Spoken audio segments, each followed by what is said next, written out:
જય જય જય જય જય જય જય આદિવાસી, જય જોહાર. ચૈતરભાઈ વસાવા અને એમના પરિવારને બિનરાજકીય રીતે વ્યક્તિગત સમર્થન કરું છું અને બીજેપીએ પોતાના સ્વાર્થ માટે લોકશાહીની ગરિમા ધારાસભ્યને જે રીતે પાડવાનો પ્રયત્ન કર્યો છે એ સમગ્ર પ્રક્રિયાનું ખંડન કરું છું, વિરોધ કરું છું. સાથે સાથે આદિવાસીઓ માટે અવાજ ઉઠાવનાર એ ચૈતરભાઈ અને એમના જે કામ કરવાની પદ્ધતિ છે એ ક્યાંક ને ક્યાંક બીજેપીને આંખમાં કણાની જેમ ખૂંચી અને એટલા માટે આદિવાસીઓ ઉપર બીજેપીનો છંટકાવ કરવા માટેની આ ચાલ છે, જેનો વિરોધ કરું છું.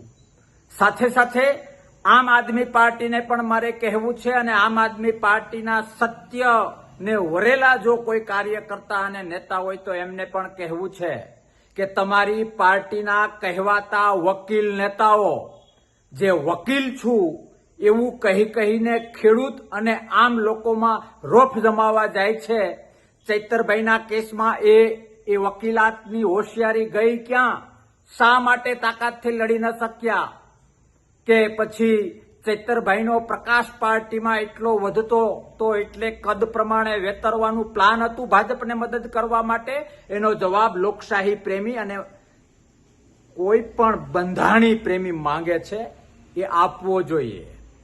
વિશેષ કંઈ નથી કહેવું, પણ ધારાસભ્ય પદની ગરિમા જે લોકશાહીમાં હોવી જોઈએ એનું બીજેપીએ ખંડન કર્યું છે. આદિવાસી સમાજ ઉપર એક પ્રહાર કર્યો છે અને આમ આદમી પાર્ટીના આંતરિક ડખાઓ પણ ક્યાંક ને ક્યાંક પરોક્ષ રીતે બહાર આવી ગયા છે. જો હું વકીલાત અને હોશિયાર વકીલ તરીકેનો દાવો કરતો હોઉં તો મારી પાર્ટીના ધારાસભ્યને મારે બચાવવો એ મારો ધર્મ છે, મારો ફરજ છે, જે કહેવાતા વકીલ નેતાઓ ચૂક્યા છે. હું ચેતવું છું એવા દરેક આમ આદમી પાર્ટીના લોકશાહી પ્રેમી જો કોઈ ત્યાં બચ્યું હોય તો, કે પોતાના ચહેરાની ચમકમાં ચૈતરભાઈ વસાવા જેવા લોકોને પણ રાજકારણનો ભોગ બનીને જેલ હવાલે કરવામાં જો કોઈ પાછું ન પડતું હોય તો કાલ સવારે તમારા જ નેતાઓ તમારા પર શું કરશે એ વિચારવા જેવું છે, મંથન કરવા જેવું છે. ખેર, એ વાતોમાં નથી પડવું, પણ લોકશાહીના સિપાહી તરીકે ધારાસભ્ય પદની ગરિમા સમજું છું અને ફરીથી કહું છું કે ચૈતરભાઈ વસાવા અને એના પરિવાર સાથે વ્યક્તિગત બિન રાજકીય ખુલ્લું સમર્થન છે.